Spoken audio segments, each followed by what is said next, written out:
So I am getting into my car at work and I am trying to decide if I forage milkweed pods that are growing next to my car because I read somewhere that they're edible and they have the taste and texture of fresh cheese. Okay, look, these pods are still really small and they're not developed yet, which is when you should harvest them. The only thing I'm not sure of is I don't know what they spray here. Also, I'm not really sure if I want coworkers to walk past while I'm picking pods off of our landscaping plants.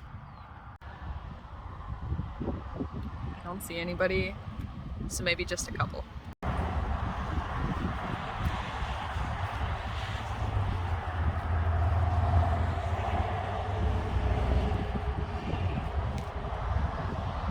Okay, I did it, and now they're leaking all over me.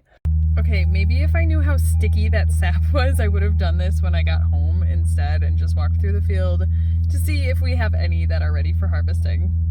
See, this is why I was so eager to pick these at work, because the ones that we have at home literally just flowered. They're really far behind, even though I'm only about half an hour north. So I did some reading, and it sounds like the ones that I picked might be too big. I could probably still use the undeveloped silk out of them, but it sounds like I only want pods that are about 1 to 2 inches. So I'm scouring my back meadow here. You can see I have a bunch of milkweed out here, and I am looking for smaller pods. They said the smaller the better, so I'm just picking what I can find and we'll try them out for dinner. I shouldn't have gone barefoot. It's like a minefield out here with all these pricklies. If you haven't seen milkweed before, they're these tall plants with these really broad leaves. This is common milkweed. As you can tell from the name, it's pretty common. In the springtime, they come up as little shoots with these leaves rolled around themselves, and they kind of pop out and look almost like a full-grown plant, just shorter. As the summer progresses, they have bright colored, like a pink flower, which these are all long gone by now. But as we enter into later summer, they start to develop these little seed pods. These seed pods get bigger, and by the fall, they're pretty large and like hollow. You can hear the seeds in them. When you open them up, they have like a silk in them, kind of like a corn silk, but it dries out. So these apparently are too big. I wouldn't know. I think you can just eat the silks out of them, but we're gonna give them a go. Right now, I'm looking for ones that are 1 to 2 inches long.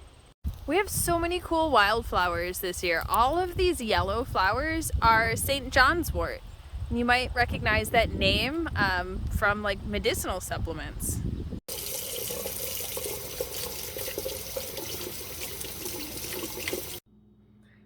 All right, now that my first step, which is washing them, is done, I'm now gonna cut up the bigger ones. I am just gonna check out and see if the husks on them are too tough to eat.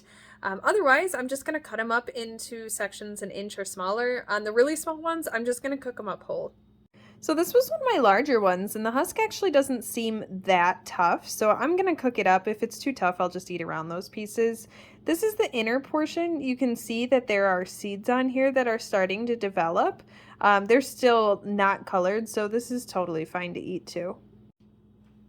I found a milkweed pod recipe for pasta with tomatoes and basil and some olive oil, which I'll use avocado oil because that's just what I have, and some crushed red pepper. It looks really simple and served over pasta, and that sounds like what I'm gonna give it a go. So I'm cutting up just a couple of cherry tomatoes that I have, as well as a garlic scape, and I've got the basil ready to go in, but that goes in at the end. As with any good recipe, I'm going to start out by melting butter in my pan.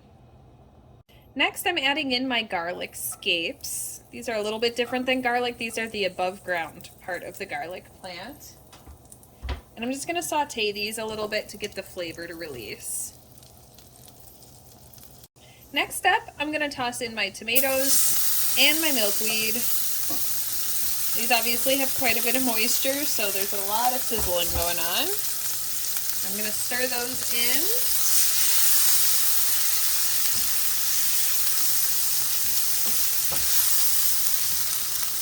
And I'm also going to crack some salt. This is going to help the moisture release from those tomatoes make a little bit of a sauce.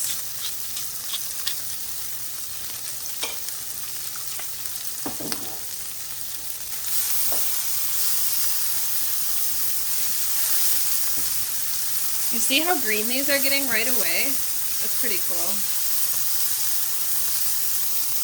Okay, so last thing to go in is the basil. If I overcook my basil, that'll get rid of some of the aromatics. Okay, last step, I'm gonna mix in my noodles.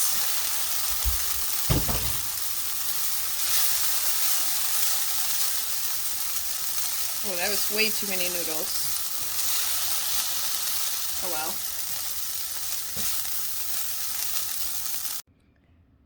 well. Okay, first time ever trying milkweed pod.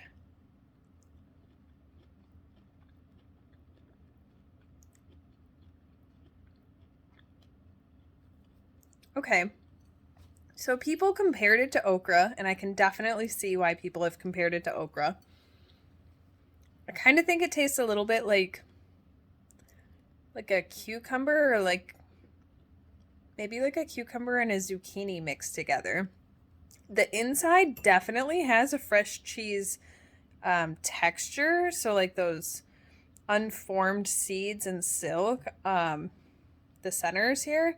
I can see why people compare that to like a fresh mozzarella texture, but it doesn't taste like it at all. It really takes on the flavor of the casing around it, which is very green and fresh tasting. I really like it. Yeah, I would definitely eat more of these.